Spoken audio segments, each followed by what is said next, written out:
안녕, 지은아, 오빠야.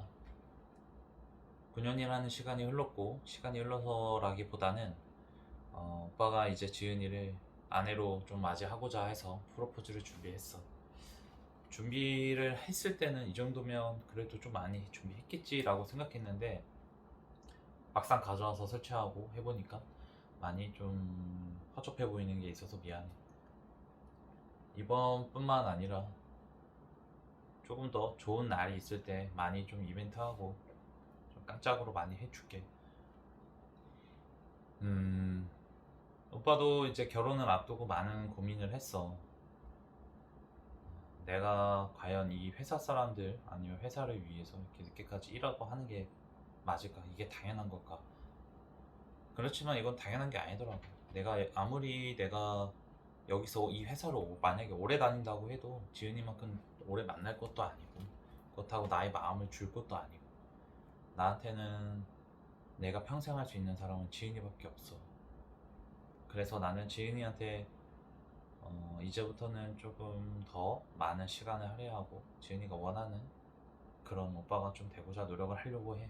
그래서 지은이에게 드리는 약속이라는 10가지 다짐을 작성해 왔어. 첫 번째, 사랑하는 지은이를 가장 우선으로. 회사나 인간관계 이런 것도 중요하고 취미도 물론 중요하지. 오빠가 스트레스 받거나 푸는 게 모르지 지은이만으로 풀릴 수 없을 때도 있고, 그리고 지은이도 가끔 가다가 바쁜 시간이 있을 거며, 근데 아직 나의 정확한 취미는 찾지 못했으니까 차차 너거나 한번 함께 할 수 있는 취미로 먼저 찾아보고 한번 진행해보자. 이래서 나는 먼저 지은이한테 내가 뭔가를 나의 시간을 좀 할애할 때는 먼저 지은이한테 물어보고 진행을 하려고 해. 가장 우선적으로 생각하는 것이.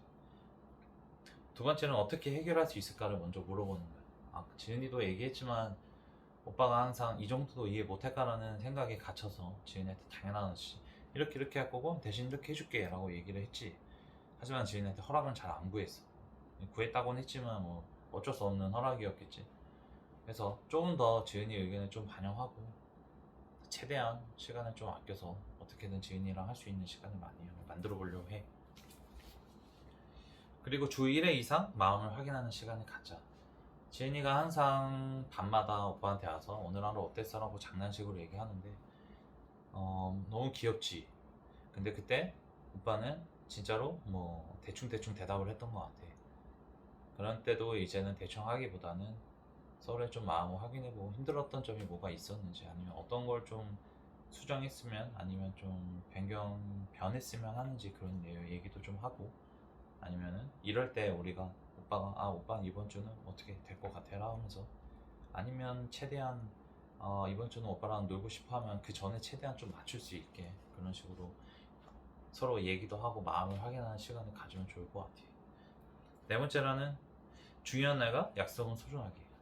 오빠가 솔직히 약속을 정하고 안 지키는 게 많아. 물론 어쩔 수 없는 경우도 훨씬 많았지만 최대한 그 어쩔 수 없는 경우를 내 여자가 먼저다라는 내 가정이 먼저다라는 생각으로 해서 많이 좀 지킬 수 있도록 노력할게. 다섯 번째, 가사는 우리의 공동 책임. 지금 보면 화장실 청소도 그렇고 지은이가 많이 하지. 당연히 빨래도 하고 오빠도 최대한 도와주고 있고 분리수거도 하고 설거지도 하고 좀 많이 도와주고 있다고 생각하는데 혹시라도 힘든 일이 있거나 아니면 나중에 우리가 뭐 아기를 가졌을 때는 서로 좀 분담을 잘해서 싸우지 않고 잘 지낼 수 있도록 하자. 여섯 번째, 서로의 꿈과 커리어를 존중하고 지지하자. 한 사람의 희생으로 인해서 돈을 버는 그런 상황은 만들지 말고 오빠가 아무리 야근이 많고 해서 뭐 편한 대로 이직을 한다 그래도 어쨌든 오빠도 열심히 일을 할 생각이 있고 놀 생각은 전혀 없으니까 그런 거에 대해서는 많이 걱정하지 않아도 돼. 사업을 하게 되면 사업에도 열심히 할 거고 안 되면은 오빠는 충분히 이직할 수 있는 사람이기 때문에 그런 쪽으로는 걱정하지 마. 일곱 번째, 갈등을 회피하지 않고 해결하자. 우리 둘은 사실 이번에도 그렇고 감정적으로 먼저 들어가는 게 많아. 물론 지은이가 먼저 조금 캄다운해서 오빠한테 진실된 얘기를 해서 오빠도 좀 많은 걸 느꼈는데 앞으로도 어디 놀러 가서도 신혼여행 가서도 이렇게 결혼하고 나서도 감정보다는 감정이 없으면 안 되지만 감정이 있을 때도 조금 캄다운을 해서 서로 이렇게 오랫동안 함께 할 수 있게 그렇게 얘기를 하면 좋을 것 같아요. 가족과 함께 하는 시간을 의식적으로, 이거는 지은이한테 시간을 할애하는 거랑 똑같은 얘기야. 그리고 서로 각자 부모님한테도 잘하고, 충분히 지은이도 잘하고 있고 오빠도 잘하고 있다고 생각하니까 앞으로 우리가 함께 같이 함께 해서 잘하면 좋을 것 같아. 말보다는 행동으로 신뢰를 쌓는다. 약속한 거 지키고, 지키기가 어려울 때는 미리 얘기해서 서로 합의해서 서로가 서로를 좀 이해해줘서 진행하면 감정적으로 싸움이 번지지 않고 서로가 좀 행복하게 더 지낼 수 있을 것 같아요. 우리는 한 가족, 어떤 선택의 기준도 누가 더 힘드냐가 아니라 우리에게 가장 좋은 방향이 무엇인지를 먼저 생각을 해서 함께 성장해 나가는 그런 가족이 됐으면 좋겠어. 나는 지은이를 사랑하기 때문에 이 약속들을 지킬 거고, 우리의 가정의 행복을 위해 앞으로 최선을 다하려고 해. 마지막으로, 오빠는 지은이 없이는 못 사니까 서로 함께 행복하게 잘 살아보자. 오빠의 고백을 좀 받아줘. 사랑해.